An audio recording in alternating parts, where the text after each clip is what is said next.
I still can't believe what happened. A strange woman slapped my 5-year-old son in the face at our local playground. Everyone stopped and stared when they heard the sound. My poor boy dropped his ice cream and started to cry. I felt so angry, both as a dad and as someone who has worked 15 years in law enforcement. This woman had no clue who I was or what would happen next. If you're watching from the USA, Australia, England, or anywhere else, please hit subscribe and tell me in the comments what you would do if this happened to your child. I'm Jack Thomas, the police commissioner for this county, but on Saturdays, I'm just a dad taking my son Tommy to the playground. My wife was at her sister's baby shower, so it was just us boys for the day. The weather was perfect that morning. Tommy was so happy when we got to the park. He begged for ice cream from the truck parked nearby, and I couldn't say no to those big brown eyes. "Just don't tell Mom," I said with a wink as I handed him the cone. Tommy ran off to the slide, carefully holding his ice cream. The playground was busy, kids laughing, parents chatting on benches, teenagers tossing a football on the grass. Normal Saturday stuff. I sat on a bench near the slide where I could watch Tommy. I was checking a quick work email when I heard a woman's voice get louder. At first, I didn't pay much attention. There's always someone upset about something at a busy playground. Then I heard Tommy say, "But I didn't do anything." I looked up just in time to see it happen. Tommy was waiting for his turn on the big spiral slide. He stood there, licking his ice cream, watching the other kids climb up the ladder. A boy about his age bumped into him from behind, but Tommy steadied himself and saved his ice cream. He just smiled at the boy. That's when she showed up. This tall woman with perfect blonde hair styled in an expensive-looking bob stormed over. Her sunglasses probably cost more than my whole outfit. She pointed her finger right in Tommy's face. "Did you just push my nephew?" she shouted, though the boy hadn't even complained. Tommy looked confused. "No, ma'am. He bumped into me, but it's okay." The woman's face turned red. "Don't you lie to me. I saw you." She looked around, probably trying to find me, but I was already standing up and moving toward them. Before I could get there, it happened. She swung her hand and slapped my son across his left cheek. The sound was like a firecracker. Tommy's ice cream fell to the ground. His little body froze in shock. My heart stopped. Then it started racing so fast I could hear blood rushing in my ears. Every parent on that playground gasped. Some pulled out phones. Others grabbed their kids. I reached Tommy in 3 long steps and pulled him behind me. He was crying now, holding his red cheek, ice cream forgotten on the ground. "Who do you think you are?" I asked, my voice dead calm despite the storm inside me. "That little brat pushed my nephew and then lied about it," she yelled, pointing at Tommy again. "Someone needs to teach him manners." The nephew, meanwhile, was nowhere near us now. He was back playing with other kids, completely unbothered. "You just assaulted a child," I said, pulling out my wallet and flipping it open to show my badge. "My child." For a second, her face stayed angry. Then she saw the badge. Her eyes widened slightly, but she didn't back down. "So what? You're some rent-a-cop? Security guard? You think that scares me?" She laughed, looking around for support from other parents. No one stepped up. "I'm the police commissioner of this county," I said quietly. "And you just committed assault against a minor in front of 20 witnesses." Now her face changed. The color drained away. She took half a step back. "I want to speak to your supervisor," she said, her voice suddenly less certain. "That would be the mayor," I replied. "I'm happy to call him for you." A small crowd had gathered now. Tommy had stopped crying, but he was still holding his cheek, pressing against my leg. I knelt down to check on him when a man rushed over, looking embarrassed and worried. "Linda, what happened? What did you do this time?" he asked the woman. He was well-dressed, maybe in his 40s, with a receding hairline and tired eyes of someone who'd been through this before. The woman, Linda, turned to him with a dramatic wave of her hands. "This man is threatening me with some fake badge because his son was misbehaving." The man looked at Tommy, then at me, then closed his eyes for a moment like he was gathering strength. "I'm so sorry," he said to me. "My wife, she has issues." Did she hurt your boy?" Linda tried to interrupt, but her husband held up his hand. "Not now, Linda."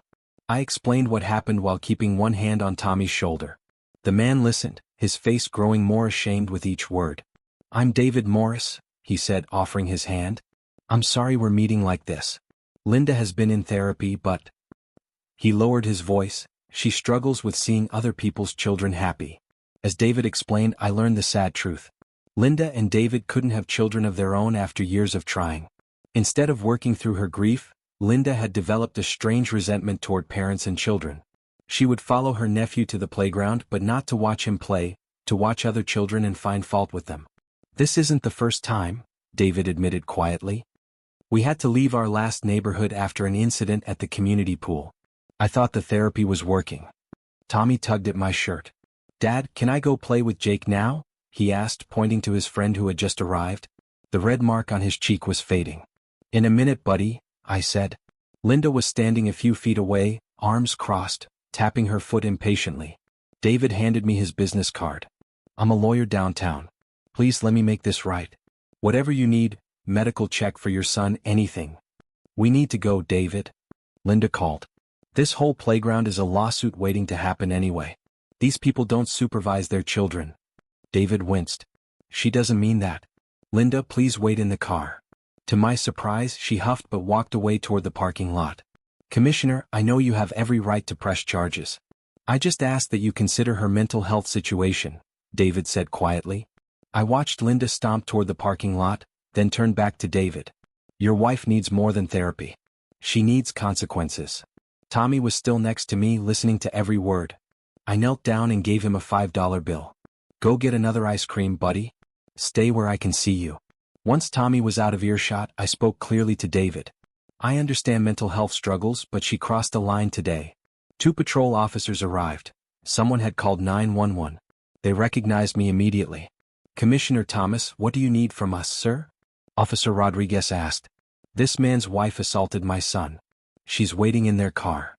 I pointed toward the parking lot. "I want her processed properly. No special treatment." David's shoulders slumped. "Please, there must be another way." 3 months ago, a child was abducted from this very playground, I told him. "When my officers get calls about adults hitting kids they don't know, we take it seriously."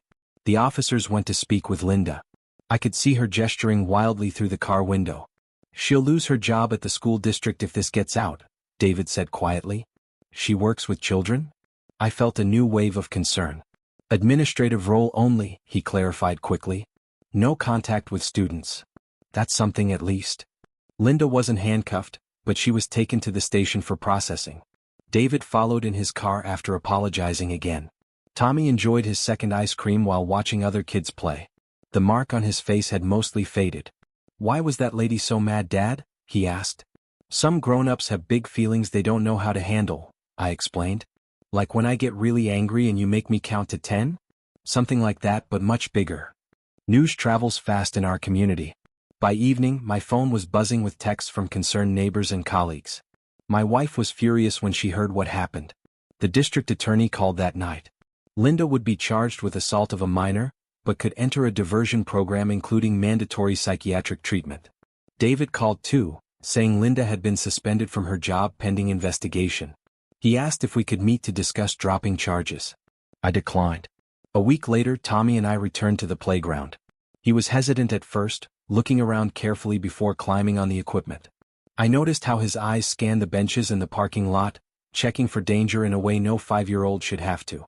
But after a few minutes, the natural joy of childhood took over, and he was laughing with friends again, though he stayed closer to me than before. Linda won't be at any playgrounds for a while. The judge issued a restraining order keeping her away from all public parks and schools for 1 year, plus mandatory twice-weekly therapy sessions. The case made local headlines, with many parents coming forward with stories of previous encounters with her. Several families recognized her from other playgrounds where children had complained about a mean lady who would scold them for no reason. David sent us a formal letter of apology along with information about a college fund he started for Tommy. I appreciated the gesture but told him it wasn't necessary. He's called twice since then, updating me on Linda's progress in therapy. Apparently, she's finally confronting the grief she's carried for years about not being able to have children. David sounds hopeful but tired, the voice of someone who's been carrying another person's pain for too long. This job has taught me that people's worst moments don't define them completely, but they do reveal what's beneath the surface. Linda's actions showed someone in pain who needed help, but that didn't give her the right to hurt my son. As police commissioner, I've seen countless people lash out from their own wounds, creating new victims in the process. Breaking that cycle requires both compassion and accountability. Tommy's already moved on in the way that children do, but I've changed how I watch him play. Not out of fear, but awareness that not everyone sees the joy of childhood the same way. I find myself noticing the adults at the playground more now, which ones smile at all the children, which ones keep to themselves, which ones seem to carry that same tension Linda had. My wife thinks I should have pressed harder charges, and maybe she's right. But I've seen what happens when the system only punishes and never heals. Sometimes justice looks like making sure someone gets the help they've been avoiding. If you've experienced something similar with your children, leave a comment below about how you handled it. Did you press charges? Confront the person? Walk away?